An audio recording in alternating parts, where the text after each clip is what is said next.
வணக்கம் எல்லோருக்கும் welcome to RV kitchen. இன்றைக்கு இந்த வீடியோவில் நான் செய்ய போகிற ரெசிபி பார்த்தீங்கன்னா கட்லெட் தான். அதுக்கு தேவையான பொருட்கள் இதில் எடுத்து வச்சுருக்கிறேன். இப்போ வாங்க என்னென்ன பொருட்கள் பார்க்கலாம். இதில் டின் ஃபிஷ் எடுத்துருக்கிறேன், கிட்டத்தட்ட 250 கிராம். இதில் 250 கிராம் உருளைக்கிழங்கு எடுத்துருக்கிறேன், கொஞ்சமாக ரஸ்க்கு தூள், கோதுமை, 2 முட்டை, அடுத்த 2 வெங்காயம், 4 பச்சை மிளகாய், கொஞ்சம் கருவேப்பிலை, பெருஞ்சீரகம் 1 தேக்கரண்டி, உப்பு 1 தேக்கரண்டி, மஞ்சள்தூள் 1/2 தேக்கரண்டி, இஞ்சி பூண்டு பேஸ்ட்டு 1 தேக்கரண்டி, கடுகு 1/2 தேக்கரண்டி, 1/2 தேக்கரண்டி மிளகாய்த்தூள். இவ்வளோ தான் தேவையான பொருட்கள்.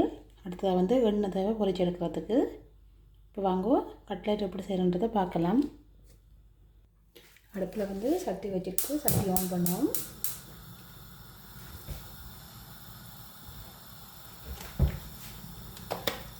அடுத்தது சட்டி சூடாகிட்டது. ஒரு மேசக்கரண்டி எண்ணெய் சேர்த்துருக்குறேன். அடுத்தது எண்ணெய் சூடாகிட்டது. தாளிக்கிற பொருட்களை சேர்ப்போம். கடுகு, பெருஞ்சீரகம்,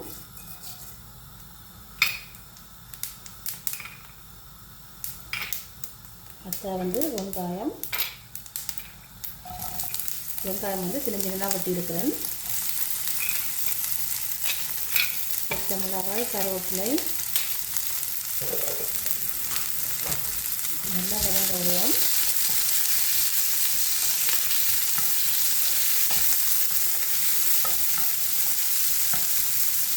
இப்போ உப்பு சேர்க்கிறேன்.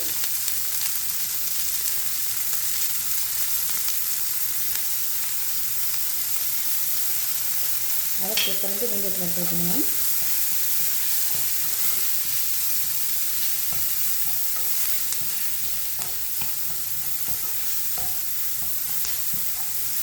நல்லா வதங்கட்டுக்கும். நல்லா வதங்கினதுக்கப்புறம் பார்ப்போம். பார்த்திங்கன்னா ஓரளவு நல்ல வடிவாக வதங்கி வந்திருக்குது. இஞ்சி உள்ளி பேஸ்ட்டு சேர்க்கிறேன்.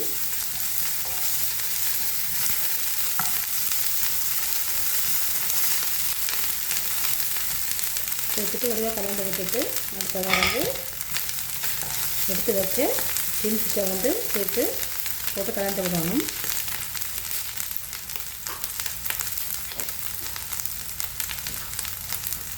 நான் டின் ஃபிஷ் ஆயில் போட்டு தான் எடுத்துருக்கிறேன். நீங்கள் அதே போல் எடுத்து செய்து வரணும், டேஸ்ட்டாக இருக்கும். அடுத்த போடுவோங்க.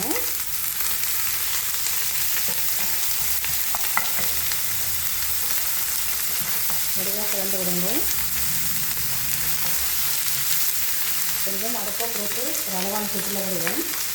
நான் இந்த டின் ஃபிஷ்ஷில் தான் நான் செய்கிறேன் கட்லெட்டு.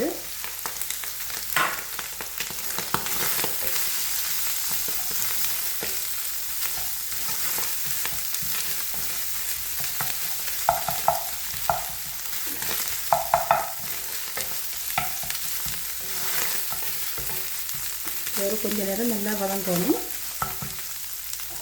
நல்லா வதங்கிறதுக்கும் கொஞ்சம் வதங்கிறதுக்கு பார்ப்போம்.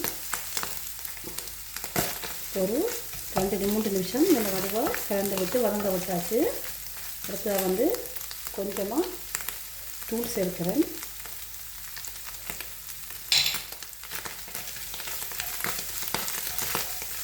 இந்த உரப்புக்காக தூள் சேர்க்கிறேன். நீங்கள் விரும்பினால் சேர்த்துக்கொள்ளலாம்.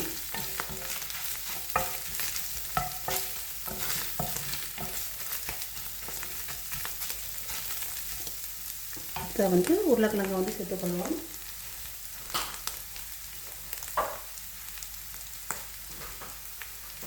உருளைக்கிழங்கு பார்த்திங்கன்னா நான் ஏற்கனவே அவிச்சு எடுத்து வச்சுருக்கிறேன். மஞ்சத்தூள் போட்டு உப்பு போட்டு அவிச்சு எடுத்து வச்சுருக்கிறேன்.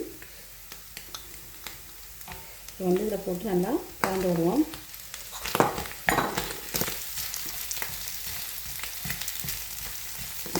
இந்த வடிவாக அமர்த்தி விடுங்க.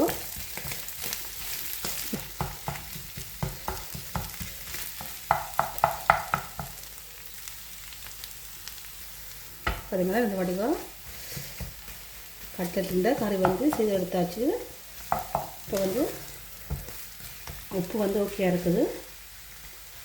அடுத்தது வந்து இதை வந்து கொஞ்சம் நேரம் ஆற விடணும். பார்த்திங்கன்னா ரெடி ஆகிட்டது கறி. இனி வந்து கட்லெட் செய்யலாம். இது கொஞ்சம் நேரம் ஆற விட்டுட்டு கட்லெட் வந்து செய்வோம். பார்த்திங்கன்னா நல்ல வடிவாக ஆறி வந்துட்டுது. அடுத்ததாக வந்து நீங்கள் விரும்பினால் தேசிக்காய் புளி வந்து சேர்த்துக்கொள்ளலாம். நான் வந்து கொஞ்சமாக தேசிக்காய் புளி சேர்க்க போகிறேன்.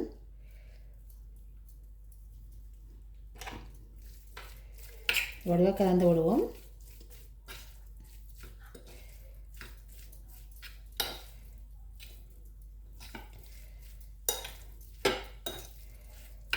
வடிவாக கலந்து விட்டுட்டு அடுத்ததாக வந்து இதை சின்ன சின்ன உருண்டையாக பிடிச்சி எடுக்கணும். இப்போ சின்ன சின்ன உருண்டையாக பிடிச்சி எடுக்க போகிறேன்.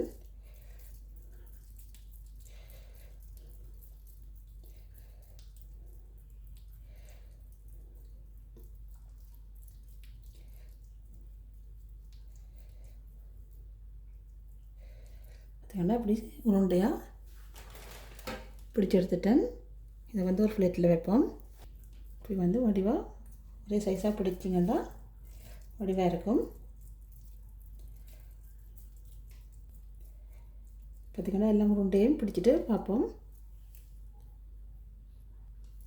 இப்போ பார்த்திங்கன்னா எல்லாமே நல்ல உருண்டையாக பிடிச்சி எடுத்துட்டேன். இப்போ அடுத்ததாக வந்து இதை வந்து முட்டையில் மாவில் ரஸ்கத்தூளில் போட்டு வடிவாக புரட்டி எடுக்கணும். இப்போ வந்து எப்படி செய்யணுன்றதை பார்ப்போம். நான் எடுத்து வச்ச முட்டையை வந்து நான் வடிவாக கலந்து விடுவேன்.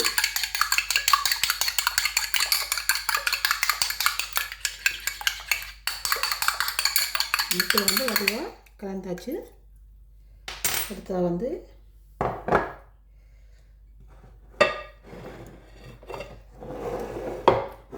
இருக்குது.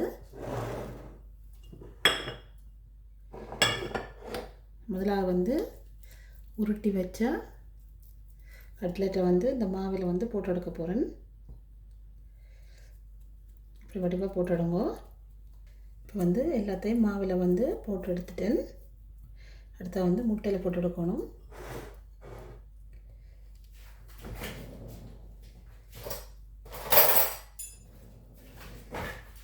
இதை வந்து முட்டையில் போட்டு எடுப்போம்.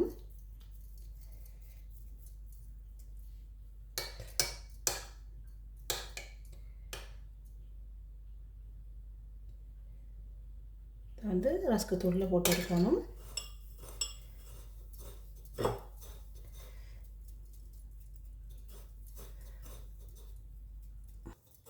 பார்த்திங்கன்னா எல்லாமே நல்ல வடிவாக ரஸ்க்கு தூளில் போட்டு புரட்டி எடுத்தாச்சு. இனி வந்து இதை பொரிச்சு எடுக்கணும்.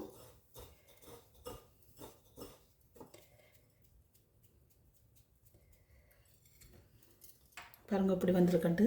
இதை வந்து பொரிச்சு எடுக்கணும். வாங்க பொரிச்சு எடுப்போம். இப்போ வந்து எண்ணெய் ஓரளவாக கொதிச்சிட்டுது. இப்போ நான் போட்டு பொரிச்சு எடுக்க போகிறேன் கட்லெட்டு. ரெண்டு தான் போட்டு பொரிச்சு எடுக்க போகிறேன்.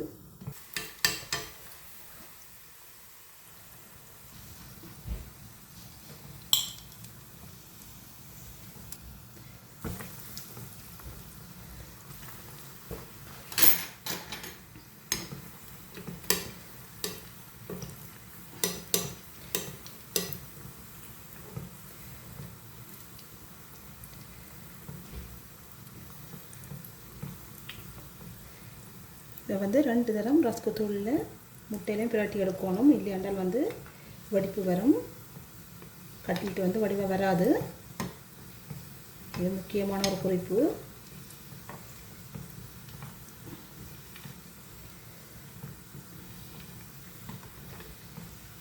பாருங்க எப்படி பொரியுதுண்டு நல்ல வடிவாக வந்திருக்குது.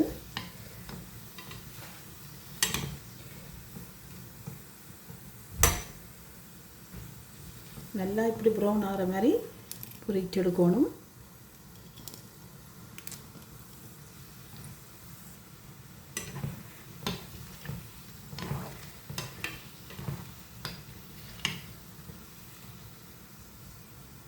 பாருங்க எப்படி வந்திருக்குண்டு கட்லெட்டு நல்லா சூப்பராக வந்திருக்குது. இதே போல் நீங்களும் இந்த ரெசிபியை ட்ரை பண்ணி பாருங்க. இந்த வீடியோ உங்களுக்கு பிடிச்சிருக்குமென்னு நினைக்கிறேன். பிடிச்சிருந்தால் லைக் பண்ணி ஷேர் பண்ணி சப்ஸ்கிரைப் பண்ணுங்க. இன்னும் ஒரு வீடியோவில் சந்திப்போம். நன்றி, வணக்கம்.